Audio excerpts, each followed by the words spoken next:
So yeah, hi everyone. So since the main objective of the Northwest Shelf stream is to better understand the evolution of the Northwest Shelf in a plate-tectonic and geodynamic framework, I'm going to walk you through each of the key events of the Northwest Shelf and present a summary of the stream's achievements through geologic time.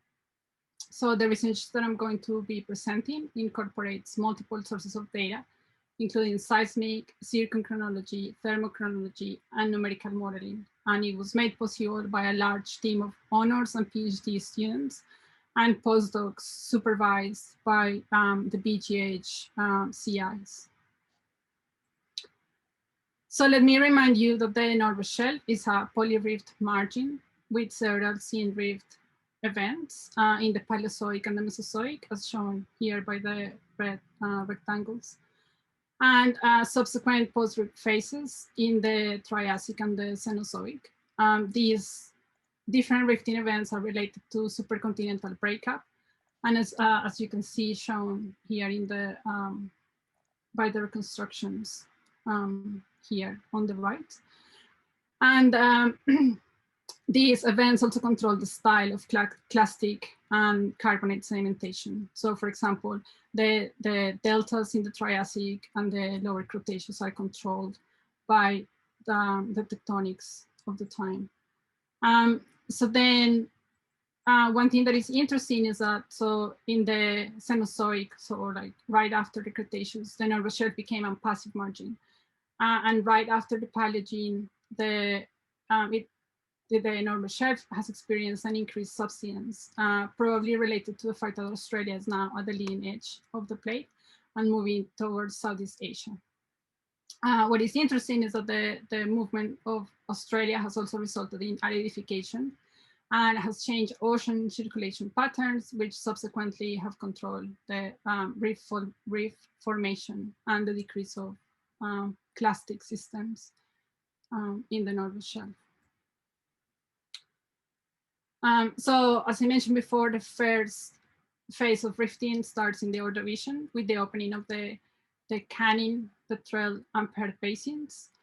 And based on thermochronology, we were able to determine that far field stresses cause lithospheric stretching and changes in base level, which in turn resulted in the innovation of the sedimentary cover in the Pilbara Craton. And that caused the infilling of the Campanian Basin.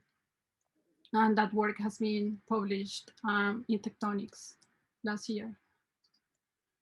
So then in the Carboniferous and the Permian, we have the localization of rifting right here in the Fitzroy Trough. And then that also causes the localization of sedimentation.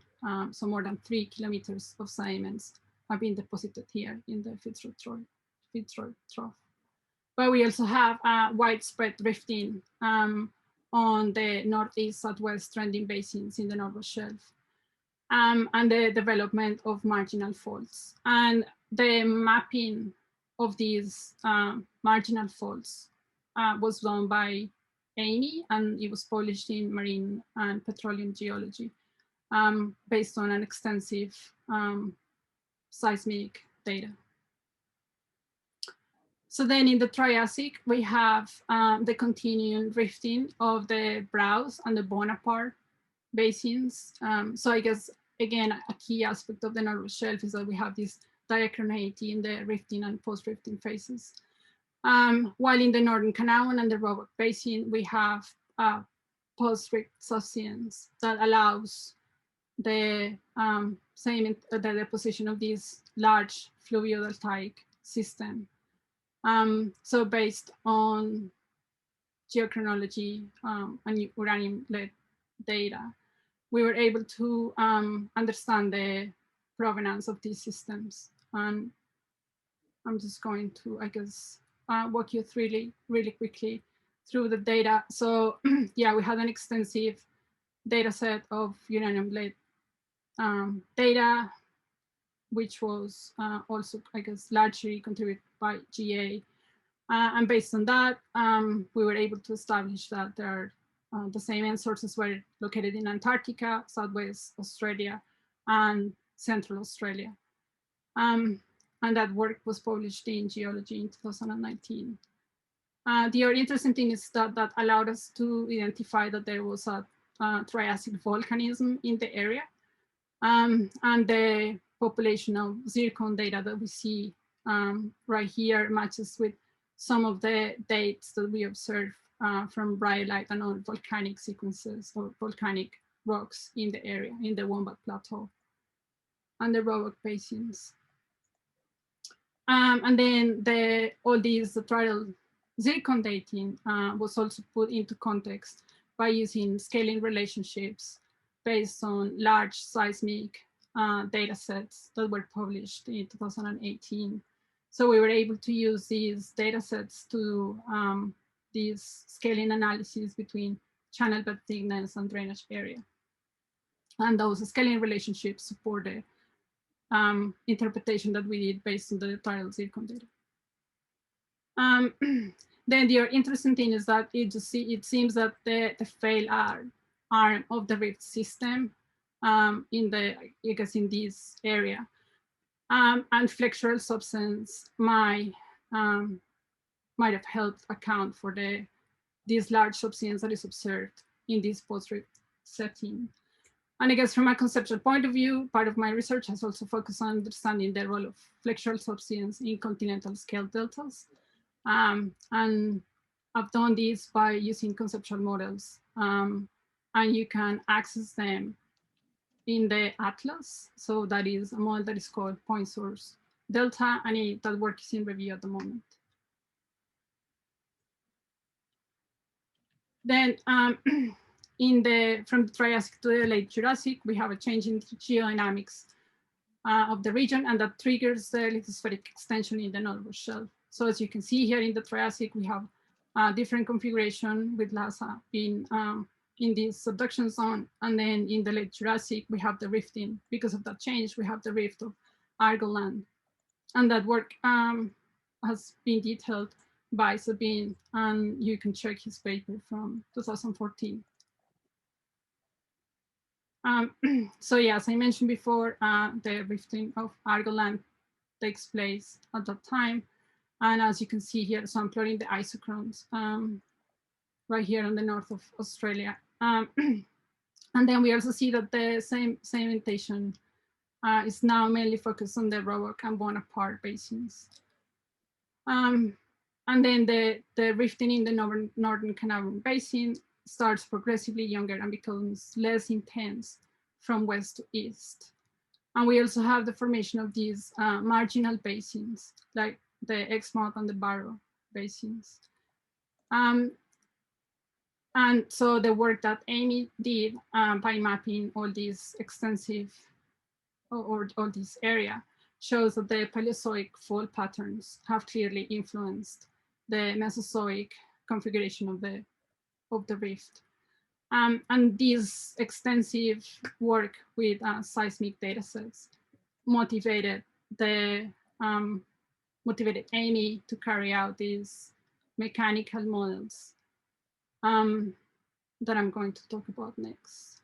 So what she did was to create a series of simulations where she changed the extension velocity and the lower crustal strength to see how the results of the simulation could explain the marginal rifting and the distributed deformation. So like those two modes of deformation that we observed in the Northern Carnarvon Basin. And what she found was that the lower crustal strength was the one that explained, again, that marginal rifting, and then the wider deformation that we see in the Northern Carnarvon Basin.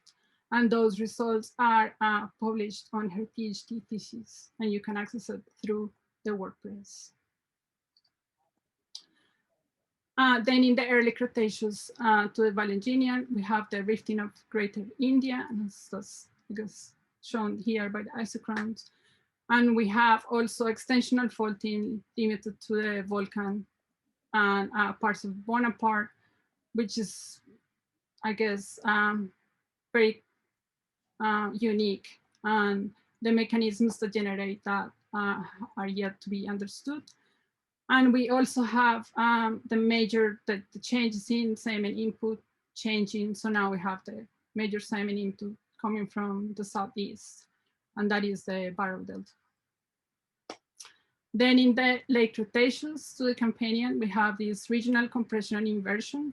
And as you can see here, we have these compressional structures as shown in the seismic image across the Northern Shelf. And I guess they are more evident in the Northern Carnarvon Basin. And this is an example of the Baku subbasin in the Browse. And yeah, as you can see here, that's the compressional structure.